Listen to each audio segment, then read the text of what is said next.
বাংলাদেশ জামাত ইসলামী বরগুনা জেলায় আজকে বাংলাদেশের অভিনন্দিত নেতা,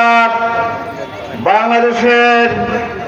জনগণের আস্থার প্রতীক, সম্মানিত আমিরে জামাত আজকে এই আকস্মিক সফরে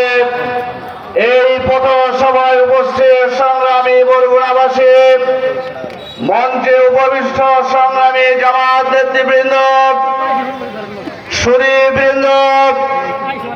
সর্বস্তরের জনগণ,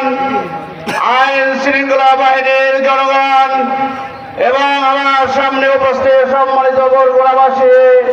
আসসালামু আলাইকুম ওয়া রাহমাতুল্লাহ। আমরা বিগত 17টি বছর অনেক চড়াই উতরার মধ্যে পেরিয়ে এসেছি, জেল জুলুম হুলিয়া হামলার মধ্যে পেরিয়ে এসেছি, কিন্তু সেই গোষ্ঠীটি বাংলাদেশকে যদি ভালোবাসত, বাংলাদেশের প্রতি যদি তাদের মায়া থাকত, তারা এই দেশ থেকে টাকা পাচার করে বিদেশে নিয়ে যেত না। তারা এই দেশের গরিব লোকের টাকা, গরিব লোকদের তারা অন্য দেশে